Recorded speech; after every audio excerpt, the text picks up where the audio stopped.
Eamon Khan here for Seconds Out with Jonhny Nelson. Jonny, before we get into action, I just want to know your reaction to Ben Whittaker getting booed into his hometown arena.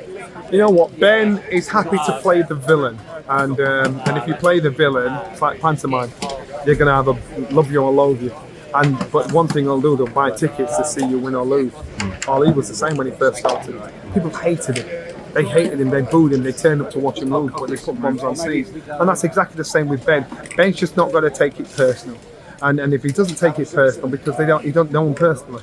But unfortunately, because of what happened to him out in Saudi, a lot of things have been said, a lot of questions he's got to ask about himself, and so it's hurt him. He's a human being. So when he got booed coming in, he's like, all right, and that's only going to elevate a fighter. And if you're the one that's getting up at stupid o'clock in the morning to train and get yourself ready for a fight, and then you're going to be persuaded by what people that have never done it before say, you're a fool. So Ben's frustration, you saw him, I saw him when he was in the ring after the fight, he was almost in tears.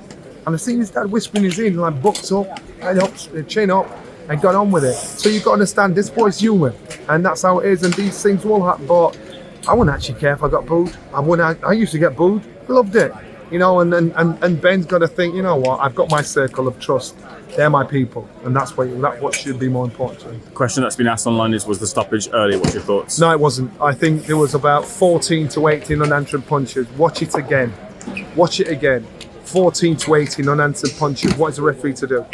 So the referee did the right job, stopped it at the right time. I don't know if you've seen the images back as well too. There was a question that was asked by Andy Scott in the ring. Did he appear to spit at Grant Smith afterwards? He didn't spit. I don't know where that came from. He didn't spit. He shouted at him, yes, I've done it, in your face. You know, it was human emotion. He didn't spit. So let's just cut that out. Don't let people's brains run there. He didn't spit. He shouted at him. You know what? Grant Smith went to hit him back, he missed. Next minute, you've seen him hugging. So if a man spits in your face, you ain't going to hug him 2 minutes later. He didn't spit.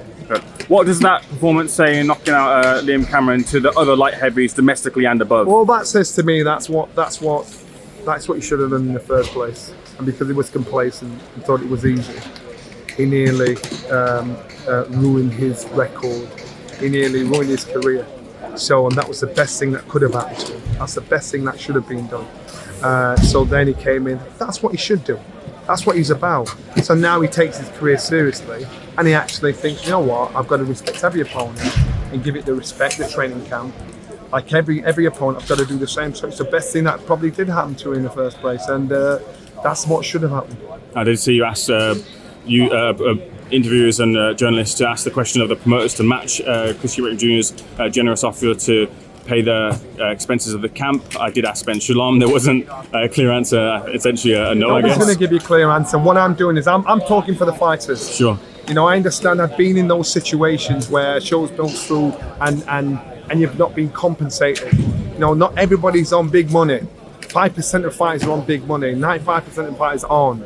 So when Chris did that, to me it was frustrating because I thought, why is everybody ignoring what this boy's done? And so I said, you know what, you guys, it's your job to ask the promoters and get an answer. Why aren't you doing that? You know, why is that not the case? You know, at your next show, give them a little something, help them out. You know, and you know what, the thing is this, I know Eddie said about Chris, well, if you do things like that, why tell anybody? Chris told everybody to shame everybody else into doing it, and he still did it. He put his money where his mouth is. That's why he's letting people know. And so, to me, I just think you guys, it's your job to ask the questions of the promoters, saying, if this fighter can do this, which is a commendable thing, why are you not doing it? So, you know what? I rate Eddie, and Ben, and everybody. They still didn't answer your question. They went up on something else. It's your job to ask the questions. Jonny, appreciate it.